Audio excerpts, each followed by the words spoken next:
a personal reflection on medical isolation, and the missing link between mind and body. After writing more than 1,300 medical research papers, I have come to a painful realization. I am deeply alone in my thinking. Despite living in a world filled with licensed physicians, specialists, and researchers, I find myself unable to communicate with most of them. The reason is not arrogance, it is structural. Traditional medical education, designed around narrow specialties, has unintentionally removed the ability to see the human body as a complete, integrated system. They study diseases, not people. They focus on symptoms, not systems. They treat the heart, liver, kidneys, and brain as if they were separate nations with separate governments. But I have lived in this body, this nation, for nearly 8 decades. I have survived 5 cardiovascular events, several critical diabetic complications, kidney failure, and, most recently, a hemorrhagic stroke. For 16 years, I have studied medicine for 13 hours a day.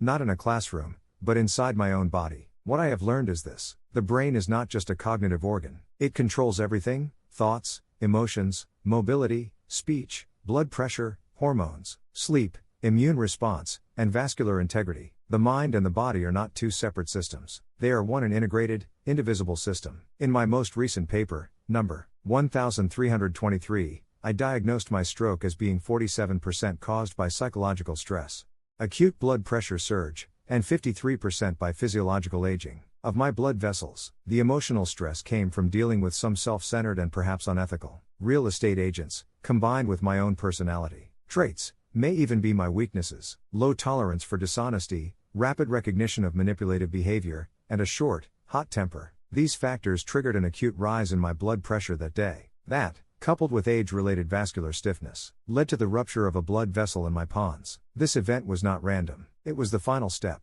in a long-term energy exchange between my life decisions and experiences, my unique personality traits, and my unavoidable aging physiology. Yet most doctors I speak with either cannot understand this perspective, or choose not to. They are trained to focus on biomarkers, not behavioral patterns. They look at isolated metrics, not integrated causes. They rarely ask why a patient's body reacts to specific life events. Many may feel these questions are beyond their responsibility. Almost none consider how personality traits, such as high IQ, low tolerance for injustice, emotional sensitivity, or quick temper, might contribute to medical risks like stroke. So yes, I am lonely in that sense. But this loneliness fuels my mission. I am writing for the future, for the few medical minds who are ready to see the whole human being, for patients who know their bodies better than anyone else, for the younger generation who will inherit not only our DNA but also our lessons and mistakes, and for those exceptional doctors who refuse to reduce patients to statistical averages, and instead treat them as living, individual lives. It is time for the field of medicine to stop separating the mind and the body, and to remember the Hippocratic Oath taken upon graduation from medical school. It is time to remember that a patient is not a symptom,